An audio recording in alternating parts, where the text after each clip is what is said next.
evangelio guadalupano, por decirlo de alguna manera, toda esta teología profunda, y como en los códices aparece precisamente Cuauhtlatoatzin, águila que habla, como en este códice que precisamente en el año de 1530-31, ahí está plasmada esta águila con esta voluta de la palabra indígena llena de... es azul y además llena de figuritas así de preciosidad. Entonces está hablando una palabra preciosa y obviamente nos integra a otro Juan, que es el que escribió el Evangelio, que es el que escribió el Apocalipsis, y donde se manifiesta la iconografía de esta mujer apocalíptica. ¿Cómo descubrimos que es virgen? Nosotros vemos que ellos captan que es madre cuando que se ve con esta cinta oscura, esta flor de 4 pétalos, los 4 puntos cardinales, siempre en movimiento, que significa todo este universo. Y al mismo tiempo es la siempre virgen. Pero ¿cómo se lo transmite? Vemos en este códice de un matrimonio cómo se está uniendo precisamente la tilma del varón y el huipil de la mujer, pero veamos el pelo. Todas las señoras que están en su entorno tienen un trenzado subido hacia arriba, hace como una especie de cuernitos, y entonces esas son las señoras, así se peinaban las señoras, mientras que la doncella tenía el pelo suelto, bien peinado hacia abajo. Esa es una doncella, una virgen. Por lo tanto, al contemplar la imagen de Nuestra Señora de Guadalupe con este pelo bien peinado hacia abajo, suelto, para los indígenas era virgen, era una doncella. Piel morena, mestiza, por eso se le llama también la morenita, porque precisamente en ella es la unidad. Y precisamente de los más pobres, de los más necesitados, porque por ejemplo escribía Vasco de Quiroga, también un gran sacerdote, un gran obispo en México, sobre todo en el área de Michoacán, que él veía a los pobres niños mestizos de aquella época como perros buscando qué comer en los basureros de los mercados. Porque el mestizo, los primeros mestizos, si bien muy al inicio los indígenas ofrecían a sus hijas pensando que los españoles eran dioses, posteriormente al darse cuenta que no hay tal, entonces los mestizos eran los más despreciados de este mundo. Eran producto de violación, era producto de guerra, ni lo querían los españoles ni lo querían los indígenas, pero era más desconcertante para los indígenas que los españoles no quisieran su prole. Los pobres primeros mestizos vivían como perros buscando qué comer en los mercados. Ella toma precisamente este color mestizo, hace del más pobre, despreciado del mundo, su propia identidad. Y de alguna manera este mestizaje significa la unidad de todo el ser humano. Esta imagen por detrás es una imagen muy interesante que se manifiesta como toda la imagen de Nuestra Señora de Guadalupe pasa al otro lado. Por lo tanto, nos manifiesta que no hay ninguna preparación en esta tilma y se pasa, por lo tanto, todos los colores. Pero también se manifiesta muy claramente que el ángel, la luna, las estrellas, los rayos del sol forman parte original de la imagen, porque en algunas ocasiones se decía que eran posteriores. No hay nada de eso. Pasan toda esta imagen y con toda claridad se ve que es armónica toda la imagen de Nuestra Señora de Guadalupe. Otra cosa que nos manifiesta en la esquina superior es este chorreo oscuro, más oscuro en la parte trasera, porque hubo un accidente a finales del siglo XVIII, donde el platero que estaba limpiando el marco de la Virgen de Guadalupe por accidente tropieza pues con un líquido, un ácido, que le cae a la Virgen y este ácido mancha, pero deja una tenue mancha al ver la imagen de Nuestra Señora de Guadalupe, que se ve claramente el efecto, lo que pasó al reverso, se ve oscuro. Pero fíjense cómo la imagen perdura, es una cosa verdaderamente maravillosa. Así es, Zumárraga pone esta imagen, quita del cuello obviamente la tilma y pone esta imagen primero en su oratorio y posteriormente en una procesión en ese templo, en esa primera ermita que él aprueba. Es construida por los indígenas de Cuautitlán y hacen toda una procesión para trasladar la imagen. En ese traslado se cantaba el atabal, con el atabal este canto maravilloso a la Virgen de Guadalupe, y los indígenas andaban con sus flechas y demás hacia arriba, pero también ahí hubo un accidente donde matan un flechazo, sin querer evidentemente, mata a un indígena, lo ponen delante de la Virgen de Guadalupe y resucita.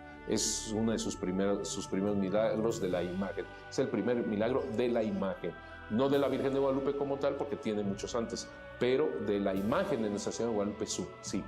Y así va transformándose esta ermita, va creciendo, porque se va manifestando una conversión tremenda, como dije, de indígenas y de españoles. Pero veamos quién era Juan Diego. En el Nicán Tepán, aquel documento que ya hacía referencia en 1590, se habla de cómo era Juan Diego. Este es un trozo pequeñísimo, pero nos da una referencia muy clara de cómo era Juan Diego. A diario se ocupaba en cosas espirituales y barría el templo. Hay que entender que para los indígenas barrer el templo era una cosa maravillosa, porque era quien preparaba la llegada de Dios, y por lo tanto es Juan Diego, prepara la llegada de Dios. Se postraba delante de la Señora del Cielo y la invocaba con fervor. Frecuentemente se confesaba, comulgaba, ayunaba, hacía penitencia, se disciplinaba, se ceñía cilicio de malla y escondía en la sombra para poder entregarse a solas a la oración y estar invocando a la Señora del Cielo. Este es Juan Diego. Aumenta sorpresivamente, verdaderamente los misioneros no saben qué decir, no saben qué hacer. Motolinía dice en 1536, en 1536 escribe que son 5 millones en ese momento de convertidos, y él mismo afirma, los primeros años estaban muy fríos, y ya para 1536 hay 5 millones de convertidos, para el 1538 hay 9 millones. Fíjense qué referencia tan interesante, porque en Europa, por la Reforma Protestante, precisamente 8 millones de habitantes desgarró la unidad con la Iglesia Católica. En México ya se estaba dando esta transformación maravillosa. Y otros misioneros como Motolinía, por ejemplo, dice, serán hasta hoy día bautizados cerca de 5 millones, como lo hacíamos referencia. Torquemada dice, se bautizaban tantos mil en un día. Jerónimo de Mendieta, otro gran fraile franciscano, habla también de esto, y es interesante lo que dice, porque aquí señala que hay lugares en los cuales ni siquiera han podido predicar el evangelio, de lejanas tierras, y además sin ser motivados, impulsados por nadie. Ellos, los indígenas, llegaban a pedir el bautismo. Nada más leo lo último. Y al tiempo que los bautizaban, muchos recibían aquel sacramento con lágrimas. ¿Quién podía atreverse a decir que estos venían sin fe? Pues de tan lejos tierras venían con tanto trabajo, no los compeliendo nadie a buscar el sacramento del bautismo. Millones, así como fueron tantos españoles que se convirtieron. Aquí está este documento de 1556, que nos habla de cómo los españoles iban a la ermita peregrinando hasta descalzos. Muy interesante la conversión también de los españoles. Así que tenemos claro, Dios escuchó la oración de intercesión del obispo. El Todopoderoso desbordó su misericordia para con sus hijos, enviando a su propia madre, discípula y misionera de su amor. Había escrito Fray Juan de Zumárraga en 1529 aquello de que si Dios no interviene por su mano a remediar toda esta situación, está la tierra que se pierde. 10 años después, en 1539, Fray Juan de Zumárraga escribió a ese mismo rey, aquí desde las Indias, quizás quiere y ha ordenado Dios que de acá la dicha universal reformación se haya de comenzar. ¿Cómo es posible que en 10 años haya cambiado radicalmente el ánimo de Fray Juan de Zumárraga? Todavía más. 10 años después, en 1548, el 3 de junio, precisamente muere Fray Juan de Zumárraga. Fray Juan de Zumárraga, 5 días antes de morir, le escribe al rey, el 30 de mayo de 1548, y le dice, y es verdad, que habrá 40 días que con ayuda de religiosos comencé a confirmar los indios de esta ciudad. Pasaron de 400,000 ánimas los que recibieron el óleo y se confirmaron, a lo cual atribuyen mi muerte, y yo la tengo por vida y con tal contento salgo de ella. Es de admirar cómo Fray Juan de Zumárraga, anciano, enfermo, se pone a confirmar 400,000 indígenas. Esto es uno de tantos datos, cómo se ven la gran conversión de los indígenas. Así que tanto San Juan Diego Cuauhtlatoatzin, un laico, primer indígena canonizado del continente, un obispo, los dos profundamente humildes y consagrados a Dios, los dos discípulos y misioneros de Jesucristo para que nuestros pueblos tengan vida. Y todo esto lo viven y nos lo hacen vivir gracias a Santa María de Guadalupe, la discípula y misionera, estrella de la evangelización, enviada por Dios Padre para que por medio del Espíritu Santo nos diera a su propio Hijo Jesucristo, camino, verdad y vida. El 14 de noviembre de 1921 fue un momento terrible. Hago un salto así importante porque es algo de lo que vivió México en esa terrible persecución que ya se daba casi después de la revolución que nosotros tuvimos en México en 1910. Se dio una persecución religiosa terrible en contra específicamente de la Iglesia Católica. El 14 de noviembre de 1921 intentaron incluso destruir con una bomba la Virgen de Guadalupe. Se acercó este soldado con esta bomba dentro de un gran ramo de flores. Esto es interesante. ¿Cómo quisieron destruir la imagen de Nuestra Señora de Guadalupe? Precisamente con aquello que fue señal para el obispo, con un ramo de flores. Explotó la bomba ese 14 de noviembre, destruyendo todos los vidrios de 1 kilómetro a la redonda. Incluso el crucifijo está doblado y está expuesto en la basílica, como que absorbió toda esta explosión. En cambio, a la Virgen de Guadalupe no le pasó absolutamente nada de aquel atentado. En 1926, cuando fue lo más difícil de la guerra cristera, tuvieron que sacar de la Basílica de Guadalupe, haciendo un boquete hacia la próxima construcción que son las Capuchinas, la imagen de Nuestra Señora de Guadalupe resguardada en un ropero chino, doble fondo. Ahí ocultaron la Virgen de Guadalupe y la pasaron a una familia de la Ciudad de México para que la resguardara hasta 1929.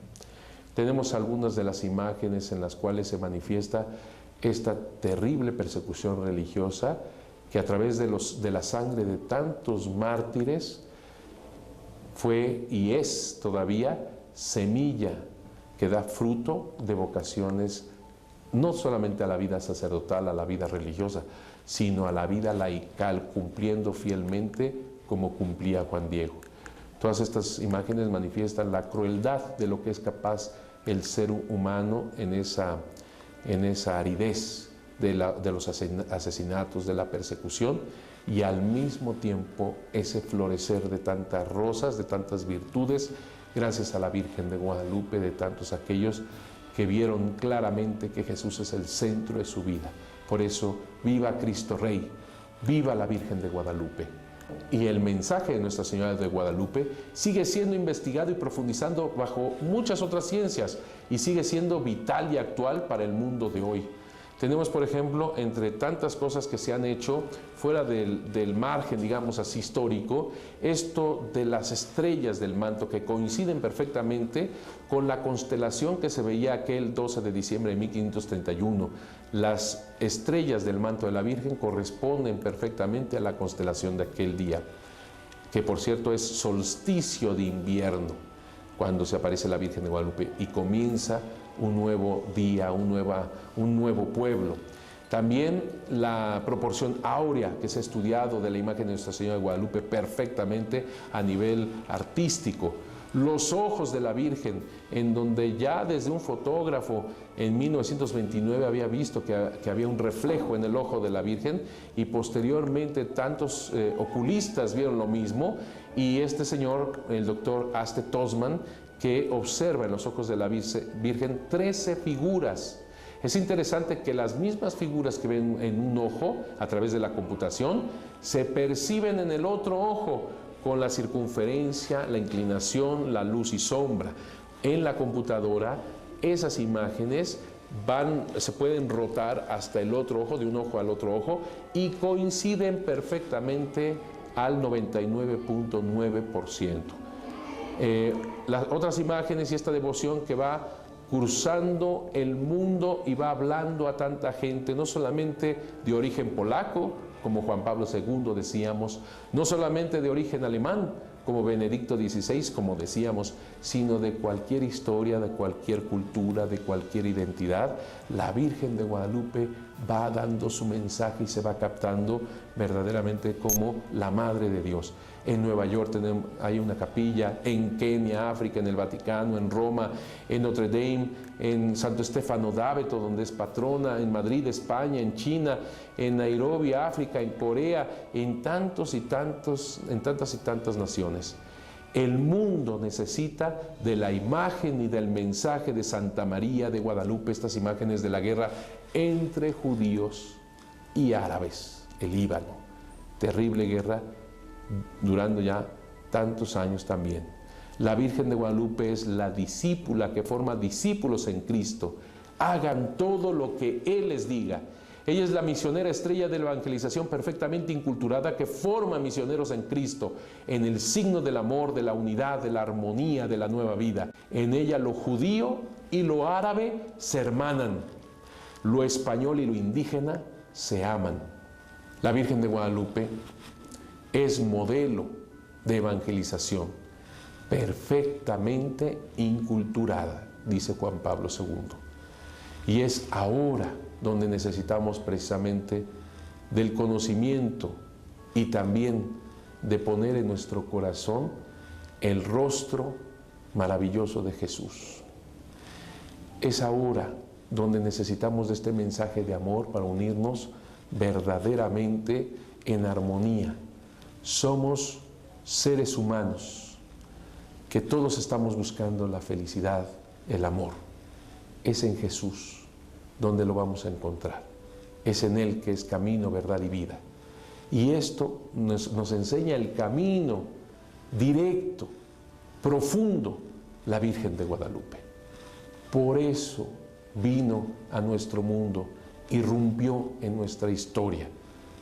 Ojalá que ella irrumpa en nuestra historia personal y comunitaria, irrumpa en nuestro mundo que hay tanta guerra, que hay tanta soledad, que hay tanto cerro seco, árido, sin vida. Ojalá irrumpa en esta anticultura de la muerte. Ojalá irrumpa en esta historia que nosotros hemos convertido en un drama de drogadicción, de alcoholismo, de suicidio. Ojalá irrumpa en nuestra historia, en nuestra vida, para que nosotros tengamos vida en aquel que es la vida, que es Jesucristo nuestro Señor. Que ella nos atrape, que ella nos ataje, que ella nos toque en el alma y en el corazón y ponga su mensaje en lo profundo de Él, diciendo: no tengas miedo, no estoy yo aquí, que soy tu madre. Santa María de Guadalupe nos hace misioneros del amor de Dios. Que San Juan Diego, en su humildad, en su sencillez, nos enseña a ser su seguidor. Es importante que todo esto no se pierda, y seguramente no será así, pero hemos hecho un trabajo muy intenso, muy profundo, especialmente cuando se trató de todo el proceso de la canonización de San Juan Diego. He buscado y hemos buscado en archivos, en bibliotecas de todo el mundo para ver que esto es verdad, esto es cierto, es una historia real, un mensaje real de parte de Dios a través de Santa María de Guadalupe. Por eso, el señor Norberto Rivera Carrera, arzobispo primado de México, señor cardenal, ha querido fundar el Instituto Superior de Estudios Guadalupanos, gracias a la postulación precisamente de San Juan Diego. Y en este Instituto Superior de Estudios Guadalupanos, ISE, nosotros tratamos de profundizar y de enviar al mundo entero este mensaje de amor, de paz, de unidad, de armonía. Es tan importante no solamente para México, sino para el mundo entero. En este Instituto Superior de Estudios Guadalupanos queremos que todos se unan, que todos lo fortalezcan, que haya verdaderamente un estudio a tantas y tantas otras cosas que evidentemente surgen de este impresionante acontecimiento guadalupano. Por eso es importante institucionalizarlo para que haya un lugar certero verdadero de toda esta historia, donde se clarifiquen tantas y tantas cosas, donde se purifique y donde se siga la investigación y donde, como verdaderos misioneros, expongamos todo esto al mundo entero, que seamos ese instrumentos en las manos de Dios a través de Santa María de Guadalupe para poner en el corazón humano esta palabra que viene de Dios. Que juntos hagamos una nación, que juntos hagamos una comunidad, que juntos hagamos una familia, que juntos hagamos un mundo nuevo, una civilización del amor, un pueblo de la vida que viene de Dios, de la civilización de la verdad. Ojalá que todo esto llegue felizmente a uno de los acontecimientos que estamos esperando ya con mucha ansia, que es los 500 años de la conmemoración de este gran acontecimiento en el año 2031. Hay mucho por hacer, hay mucho que hacer y sobre todo hay mucho que vivir, ya que el mensaje más hermoso de la Virgen de Guadalupe es precisamente vivir en el amor de Dios.